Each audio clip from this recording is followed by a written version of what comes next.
والد نے ان کا نام محمد لطیف رکھا، وہ بڑے ہو کر چودھری محمد لطیف ہو گئے، لیکن دنیا انہیں سی ایم لطیف کے نام سے جانتی تھی۔ وہ پاکستان کے پہلے ویژنری انڈسٹریلسٹ تھے، اور انڈسٹریلسٹ بھی ایسے کہ چین کے وزیر اعظم چو این لائی، شام کے بادشاہ حافظ الاسد اور تھائی لینڈ کے بادشاہ ان کی فیکٹری دیکھنے کے لیے لاہور آئے تھے۔ چو این لائی ان کی فیکٹری، ان کے بزنس ماڈل اور ان کے انتظامی اصولوں کے باقاعدہ نقشے بنوا کر چین لے گئے اور وہاں اس ماڈل پر فیکٹریاں بنوائیں۔ سی ایم لطیف کی مہارت سے شام، تھائی لینڈ، ملائیشیا اور جرمنی تک نے فائدہ اٹھایا۔ وہ حقیقتاً ایک ویژنری بزنس مین تھے۔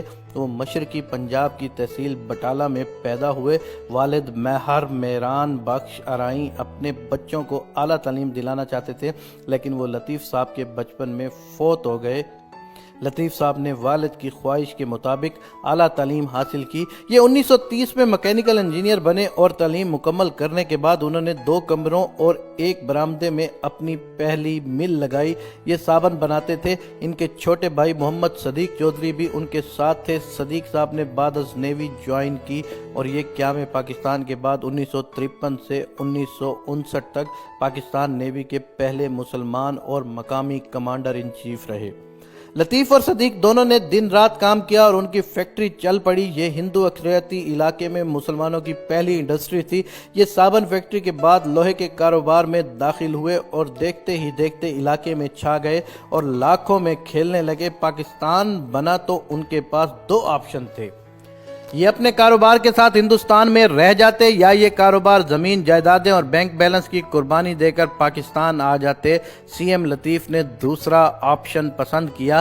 یہ بٹالہ سے لاہور آ گئے۔ لاہور اور بٹالہ کے درمیان 53 کلومیٹر کا فاصلہ ہے، لیکن اگر حقیقی طور پر دیکھا جائے تو یہ دونوں شہر 2 دنیاؤں کے فاصلے پر ہیں۔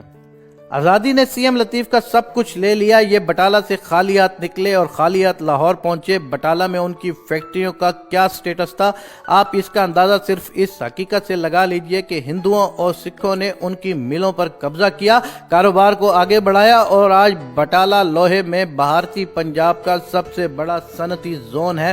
سی ایم لطیف بہرحال پاکستان آئے اور 1947 میں نئے سرے سے کاروبار شروع کر دیا۔ انہوں نے لاہور میں بٹالہ انجینئرنگ کمپنی کے نام سے ادارہ بنایا۔ یہ ادارہ آنے والے دنوں میں بیکو کے نام سے مشہور ہو گیا۔ بیکو نے پاکستان میں صنعت کاری کی بنیاد رکھی۔ لوگ زراعت سے صنعت کی طرف منتقل ہوئے اور ملک میں دھڑا دھڑ فیکٹریاں لگنے لگ گئیں۔ سی ایم لطیف نے ملک میں بے شمار نئی چیزیں متعارف کرائیں۔ یہ سائیکل سے لے کر جہازوں کے پرزے تک بناتے تھے۔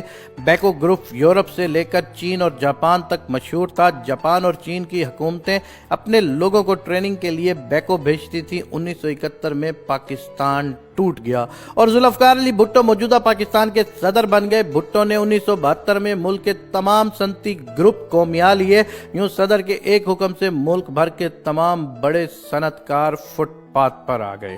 آپ تصور کیجئے ایک شخص جس نے 1932 میں بٹالہ میں کام شروع کیا اور جب وہاں سیٹھ بنا تو اس کا سارا اثاثہ آزادی نے لوٹ لیا۔ وہ لٹا پٹا پاکستان آیا، اس نے دوبارہ کام شروع کیا، ایک ایک اینٹ رکھ کر ایسی عمارت کھڑی کی کہ جسے دیکھنے کے لیے دنیا کے ان ممالک کے حکمران آتے تھے جنہیں مستقبل میں اکنامک پاورز بننا تھا۔ لیکن پھر ایک رات اس کا سارا اثاثہ اس ملک نے چھین لیا جس کے لیے اس نے 1947 میں اپنا سب کچھ قربان کر دیا تھا۔ آپ تصور کیجئے اس شخص کی ذہنی صورتحال کیا ہوگی۔ سی ایم لطیف حوصلہ ہار گئے۔ وہ پاکستان سے نقل مکانی کر گئے۔ وہ جرمنی گئے اور جرمنی کے ایک چھوٹے سے گاؤں میں زندگی گزار دی۔ انہوں نے دوبارہ کوئی کمپنی بنائی، کوئی کاروبار کیا اور نہ ہی کوئی فیکٹری لگائی۔ وہ طویل العمر تھے۔ ان کا انتقال 2004 میں 97 سال کی عمر میں ہوا۔ وہ باقی زندگی صرف باغبانی کرتے رہے۔ ان کا کہنا تھا کہ دنیا کا کوئی شخص مجھ سے پودے اور پھول نہیں چھین سکتا۔ افضل رحمان لکھتے ہیں، اس المیہ کا میں عینی شاہد ہوں۔ میرے سامنے فلیٹیز ہوٹل میں ڈاکٹر مبشر حسن نے سنتوں کو قومیائی کا اعلان کیا۔ اگلے روز مال روڈ پر واقع بیکو کے صدر دفتر میں سی ایم لطیف کی جگہ ڈائریکٹر انڈسٹریز پنجاب بیٹھا سگار پی رہا تھا۔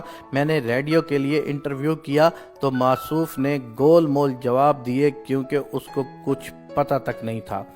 بیکو کیا کچھ مینوفیکچر کرتا ہے یہ اس کے بارے میں بالکل لا علم تھا۔ اس کے بعد کشمیر روڈ پر واقع سی ایم لطیف کے بنگلے پر گیا اور اندر پیغام بھیجا، مگر انہوں نے ملنے سے انکار کر دیا۔ پھر درخواست کی مگر نہیں مانے۔ وائے ناکامی متا کارواں جاتا رہا اور کارواں کے دل سے احساس زیاں جاتا رہا۔ جنرل ضیاء الحق نے 1977 میں انہیں بیکو واپس لینے کی درخواست کی، لیکن سی ایم لطیف نے معذرت کر لی۔ 1972 میں جب بھٹو نے سی ایم لطیف سے بیکو چھینی تھی، اس وقت اس فیکٹری میں 6000 ملازمین تھے اور یہ اربوں روپے سالانہ کا کاروبار کرتی تھی، لیکن یہ فیکٹری بعد ازاں زوال کا قبرستان بن گئی۔ حکومت نے اس کا نام بیکو سے پیکو کر دیا۔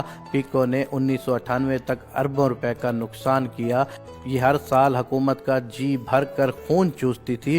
بیکو بادامی باغ کے پسماندہ علاقے میں تھی، اس کی وجہ سے یہ علاقہ کبھی پاکستانی صنعت کا لالہ زار ہوتا تھا اور دنیا بھر سے آنے والے سربراہان نے مملکت کو پاکستان کی ترقی دکھانے کے لیے خصوصی طور پر بادامی باغ لایا جاتا تھا، لیکن حکومت کی ایک غلط پالیسی اور ہماری سماجی نفسیات میں موجود حسد اور خودکشی کے جذبے نے اس لالہ زار کو صنعت کا قبرستان بنا دیا اور لوگ نہ صرف بیکو کی اینٹیں تک اکھاڑ کر لے گئے بلکہ انہوں نے بنیادوں اور چھتوں کا سریا تک نکال کر بیچ دیا، اور یوں پاکستان کا سب سے بڑا ویژنری صنعت کار اور ملک کی وہ صنعت جس نے جاپان اور چین کو صنعت کاری کا درس دیا تھا، وہ تاریخ کا سیاہ باب بن کر رہ گئی تھی۔ آج حالت یہ ہے کہ وہ لوگ جن کے لیڈر پاکستان سے صنعت کاری کے نقشے حاصل کرتے تھے، وہ لوگ سی ایم لطیف کے ملک کو بلڈوزر سے لے کر ٹریکٹر اور ٹوٹی سے لے کر ہتھوڑی تک بیچتے ہیں، اور سی ایم لطیف کی قوم یہ سارا سامان خرید کر پاک چین دوستی زندہ باد کے نعرے لگاتی ہے۔ ہم کیا لوگ ہیں؟ ہم 1972 میں ملک کو کاروبار اور صنعت کا قبرستان بنانے والوں کی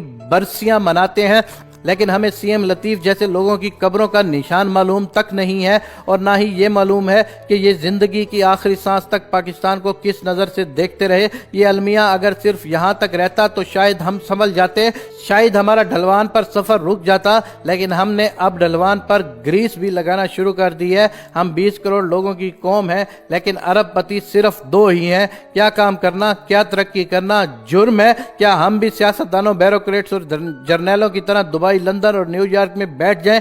کیا ہم بھی ایان علی بن جائیں؟ کیا ہم بھی اپنا پیسہ لیں اور ملک سے روانہ ہو جائیں؟ ہم اس ملک میں کام کرنے والے لوگوں کو سی ایم لطیف کی طرح دوسرے ملکوں میں کیوں دیکھنا چاہتے ہیں؟ مجھے اکثر اوقات محسوس ہوتا ہے ہم اس ملک میں کام کرنے والے اور ترقی کرنے والوں کو پسند نہیں کرتے۔ وہ لوگ جو ریاست کے داماد بن کر پوری زندگی گزار دیتے ہیں وہ ہمارا ہیرو ہوتے ہیں، اور جو لوگ ملک بھر کے پیاسوں کے لیے کنویں کھودتے ہیں، ہم جب تک سی ایم لطیف کی طرح انہیں کنویں میں نہ پھینک دیں ہمیں اس وقت تک تسلی نہیں ہوتی۔ ہم محسنوں کو ذلیل کرنے والے لوگ ہیں۔ ملک بچانے والوں کو بخشا اور نہ ہی ملک سنوارنے والوں کو بخشا۔ ہم نے صرف ملک توڑنے والوں کو سلام کیا۔